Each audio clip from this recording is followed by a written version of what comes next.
Speedway Anywhere on Blog Talk Radio / Speedway Anywhere with your crew chief, Q.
Hey, race fans, come on in.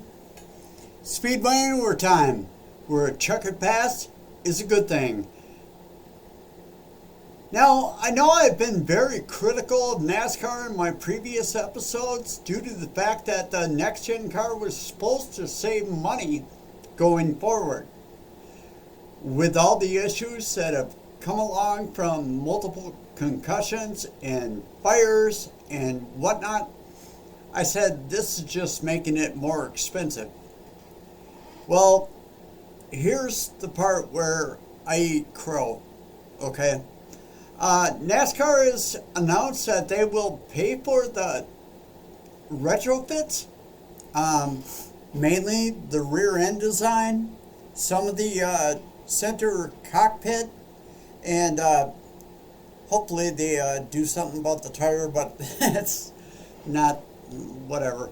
We'll save that till later.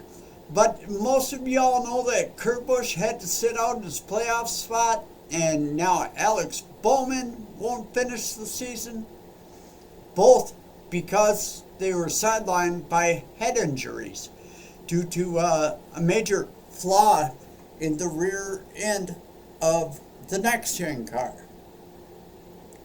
I mean, to me, it's been completely unacceptable, and I've been talking about the cost cutting and how it's hypocritical that these teams will have to. Well, that's not the case no more. So NASCAR will step up and take it in their wallet, take it in their hind end, if you ask me. But, depends where you keep your wallet. But they will take it in the cost to fix the problem that they created. I have no idea what that cost is per car, but with 36 chartered teams, most bringing 2 cars, primary and backup, to every event, there's 72 right there. So enter into the fact that they have multiple cars back at the shop. Some only have 2, some have 10, some have more per team. So that's 36 teams, and also we have non-chartered teams with 1 or 2, maybe 3. So what is that going to cost NASCAR? I have no idea. My guesstimation through no science tells me that there are over 1,000 cars that NASCAR has to put the bill for in retrofit. So it's only fair. And I will say, is this unprecedented? Probably not. But no, it is on this level. I mean, how many times does NASCAR step in and fix 1,000 cars? And this is a big one. This is the rear end of the car. This is a rear end clip. This is protecting the fuel cell from impact, but furthermore has to be able to protect the driver from the rear impact, whether it's from a corner whether it's direct. I mean, there's reports that at 20 miles per hour of impact, you know, a car going 160 versus 180 is causing problems. I'm not the engineer. I'm not the expert. But I do know that this is not something that was a problem in previous models of the car. So, is it unprecedented? I would say yes. So, even before this year began, there was already reports that the new car didn't absorb impact as well as the previous models. I mean, that's spanning a long time. I've never heard of the concussion problems from a 20-mile impact to the rear. So, sorry to laugh, but it just doesn't make sense. With more racing left to go, I seriously hope we don't add to the concussion list before the year is up, too. With all that said, I think NASCAR made a good call. They got to eat crow, just like I did on all my criticism.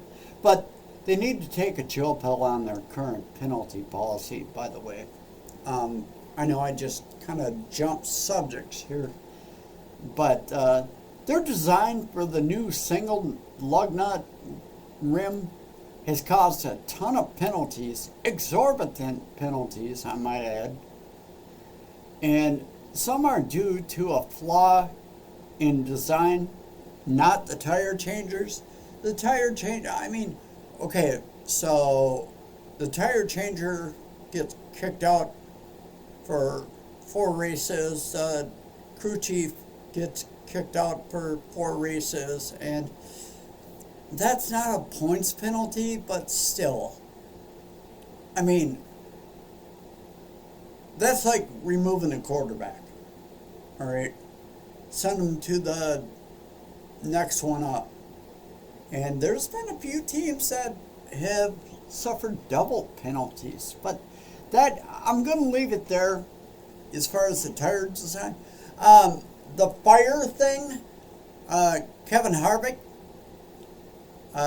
they changed the design of the car. I don't know if NASCAR decided that they were going to cover the cost of the spec parts to fix that issue, but it wasn't announced like it is now for the rear end clip that will be coming in next year. So keep your fingers crossed no one else ends up on that concussion list. So if you're catching this on Vegas weekend, I hope your boy or girl are having a good weekend. Hailie Deegan's making her first Xfinity debut in the series. So if you catch this after Vegas, we're talking about Homestead, Miami, my favorite ever track. Not just because it was the first one I went to, it's just that great. It's also the final Truck Series race to set up the Final Four. So, or if you're seeing this as Martinsville approaches, we are hitting the boiling point as we set the field for the Final Four that will race at Phoenix for the championship. Actually, championships, because that will set the Xfinity and Cup. So, there's some drivers locked in. I think I'm going to talk about that after Vegas weekend, and we'll get to that. We'll have more results for you. So, please do subscribe to my channel, or at least click the like button down below the video. It means a lot, and it makes the show more viewable, if that's the right word. And I've got minuscule subscribers so far, but we're going to fix that. We're going to get to it for next year. And I have a lot of things planned, but happy hopefuls to everyone as the season winds down. It's just getting more exciting. It's always depressing when the season's coming down to that Final Four, Final Three, Final Two, and even the championship at Phoenix. But it's exciting. I love it. I hope you do too. So hey, I am Q, you are you, and this has been Speedway Anywhere. Speedway Anywhere on Blog Talk Radio, your source for stock car, any car, or any car, no matter how many wheels.